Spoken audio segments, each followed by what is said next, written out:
Today, I'm going to walk you through how to build this turret using free parts in LEGO Fortnite. The one we'll be focused on is using the Mos Eisley walls, which can be unlocked by completing Rebel quests that came with this update. However, if you don't have those yet, you can use things like these Shogun walls or even these shack walls to complete this build.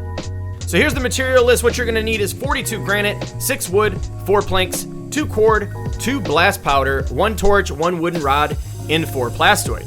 All right, now that you got the materials, let's get into this build. All right, so to kick this build off, we're going to be starting to build out our base, and we'll start with this Mos Eisley corner wall here, and we're just going to place one down just like that. You can also use the half wall versions of these depending on the height that you want. And then from there, we're going to move over to this Mos Eisley tapered wall. We're going to snap it right in the middle. And now these are really the only 2 parts you need until you build out the base up top. So now that you have these in your recents, you can go back and just basically start to put these around. And so each additional wall you place, you're just going to put another one of these tapered walls right in the middle until we have all 4 sides, or I should say all 4 corners, connected. Now the one thing you'll notice here is I am flipping these because sometimes when you snap them in, they are facing the wrong direction. Now once you get to this last part here, we're just going to fill in the gap again with that tapered wall, and it should look like this as we walk around it. So if you did decide to go with the full length wall look, you're going to want to build some stairs to place down the top flooring up here. Now the easiest way to do this in my opinion is by making your way over to this 12 by 12 by 1 Mos Eisley roof piece and just putting this right up on the center of this part. This will save you the headache of having to place multiple pieces around. Now if you want to, there are some rounded roof edge pieces too that you can go and fit in here. But in my opinion, it's not really necessary because once you put this thing together, the top part is all you're going to be really concerned with. Okay, so now that we've got our flooring down, we're going to go on over to toys and we're going to go to the vehicle parts. Now we're going to start by using the vehicle base 4, which is the 4x4x2 block. And we're going to nudge this thing towards the front. We're going to kick it back 2 spaces just like that. And we're going to stack a second one on top. Now for the back piece here, which is going to be where we're going to put our seat, we're going to grab the vehicle base 6, which is the 6x4x2, and we're just going to butt that right up against the top part here. So next we're going to place down our seat for the turret. Now you can do this one of 2 ways. The first one in which I love this squadron cockpit chair. Now I don't know if this is a free or came with one of the bundles, but I do love the look of this. So if you have this or any other chair that you would like to place down there, feel free to do so. The only drawback to doing that is you're not going to be able to control the actual thruster that's going to make it look like it's shooting.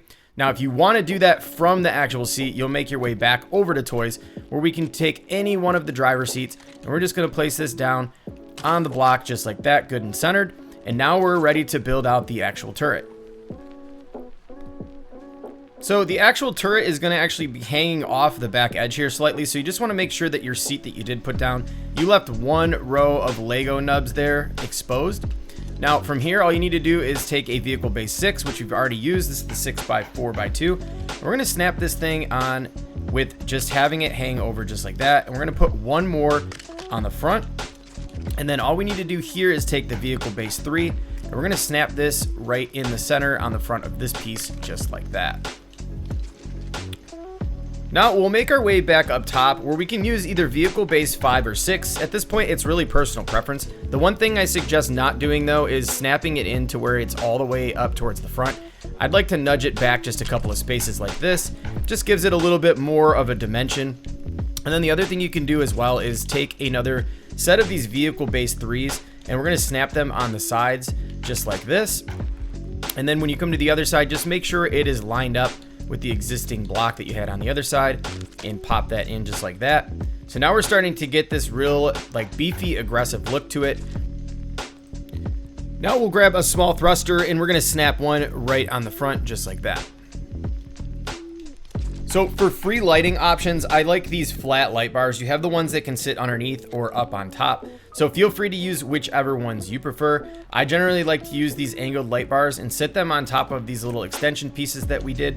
Now you can just simply nudge these into place and move them forward and then just put another one here. And then feel free to add some more of these flat light bars underneath. This not only lights it up really nice at night, I feel like it just gives it a more complete look and blends very nicely with the yellow stripes on the side.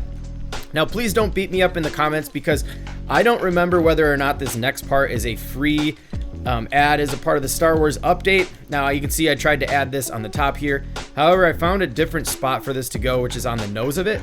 Now, I just nudged it towards the edge up at the front there, and I added 2 of them. And in my opinion, this just does add a nicer look to the overall completeness and the aesthetic of the turret itself. Now, the other thing is if you did not choose to actually use a seat, you can just simply put down a thruster switch on the side. Now, I recommend putting it to where you can actually reach it, and that's going to allow you to engage those thrusters just like that to make it look like it's actually firing. Make sure you subscribe to the channel and hit that like button if you enjoyed today's tutorial, and check out some of the other ones I already have on the page. This is Haskins signing off. I will catch you all in the next one.